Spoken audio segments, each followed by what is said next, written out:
So I'm going to talk about Massa, which is a new layer 1 blockchain protocol. I'm Adrien Laversanne-Finot. I'm one of the co-founders. So we are 3 co-founders. And I'm working as a CSO for on the security proof of the protocol, scientific part of the protocol. So what I want to, I will start by presenting the protocol, what we think at Massa is that the blockchain is essentially a bad database, if you think about it. And so the only thing that is good about blockchain is that it is decentralized. If the blockchain is not really decentralized, then it's not really worth using a blockchain in the first place. So what we want to do is to create a truly decentralized blockchain, but that is also usable. So it means scaling, having a lot of transactions, low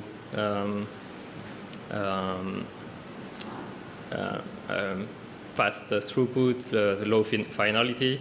And this is, as the previous talk showed, a big challenge due to many constraints. So I won't go into the details, but I'll be very happy to speak about it later. So what we essentially do is that we parallelize the block creation of a classical blockchain. So instead of having like one blockchain, you can think of our protocol as having like multiple blockchains in parallel that are synchronized through parents relation. So instead of having one block that has one parent, you have like all blocks have 32 parents, one in each of the blockchains. So we have a DAG, architecture is a DAG, but with a fixed width, 32 threads. So we are also using proof of stake, and we are also working on the coin distribution, which is a very important part of proof of stake blockchain, because as it has been shown, sometimes the coin distributions makes it not truly decentralized because some actors can shut down the system. And so this is essentially what I present.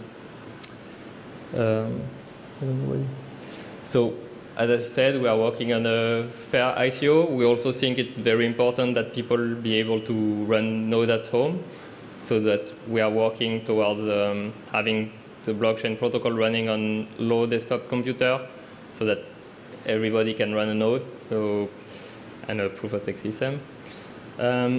We don't do delegation, but it's a bit technical.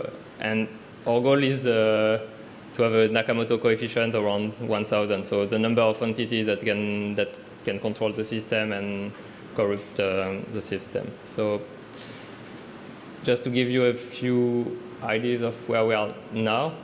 So we are having a test net it's been 1 year now. So we have 6,000 nodes running, and we can handle between 2,000 and 3,000 transactions for now.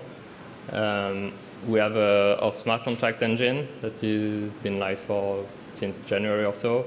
It's a WebAssembly. I think it's a kind of standard right now. Everyone is doing the same thing, but I'm happy to talk about it. So now, what I want to really talk about is a few innovations so doing a layer 1 blockchain from the ground start was really an opportunity to also improve on some parts. And something we noticed is that a lot of hacks in the Web3 ecosystem are due to the apps being hosted on very standard Web 2 servers. And so if the server, the D app, in the end, it does not inherit the same security guarantees as the smart contract that you are interacting with. If the server is compromised, then you can change the interaction, and then funds can be lost. So one thing that we did is that we added the possibility to host a website directly onto the blockchain, and to do the name resolution using, for example, a browser plugin or a desktop application. And so in practice, what it looks like is that you can type in your browser uniswap.massa, and it will do the domain name resolution fully on-chain, and intercept the request, do the name resolution on-chain, and fetch the website from the blockchain and show it on your computer. So in this case, the DApp has the same security guarantees as the underlying smart contracts. It is immutable, cannot be changed without you knowing. And it's much more secure, so you don't have to put everything, but we believe that for the critical parts of where decentralized application, it can be really useful. And something we are very proud of is also the possibility is what we call autonomous smart contracts.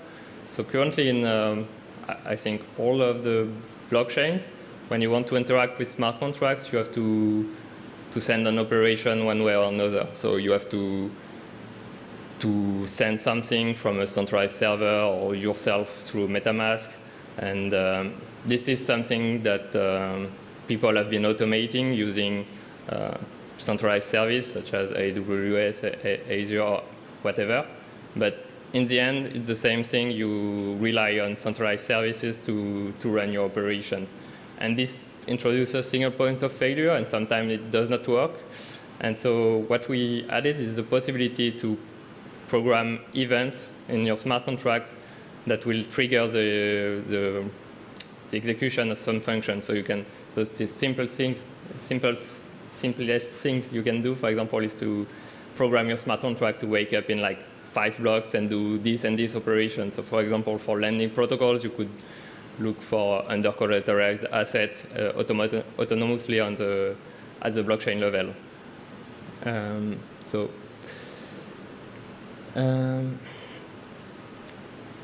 Just to give a few ideas, I don't know exactly how much time I have left, but we are working in the DeFi ecosystem to leverage the possibilities introduced by decentralized web and autonomous smart contracts. So we think it has a lot of potentiality here. So we are working with the team to design a new DEX that allows to do to do things such as stop losses directly on chain or things like that. But we believe there are a lot of possibilities. You could do on-chain trading bots. So this is one of our projects. We are also working with a team for gaming.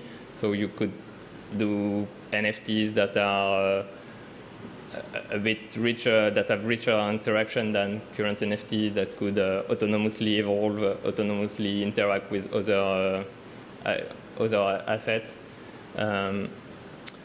Also, something that we have been working on is media. So we want to, we believe that decentralized web is can have a lot of value in the media industry. So if you want to do a media that is non-censorable, that from which the content can be verified and immutable, decentralized web is perfect for that. And we are also working with artists on NFTs. And with that, I would like to thank you for your attention.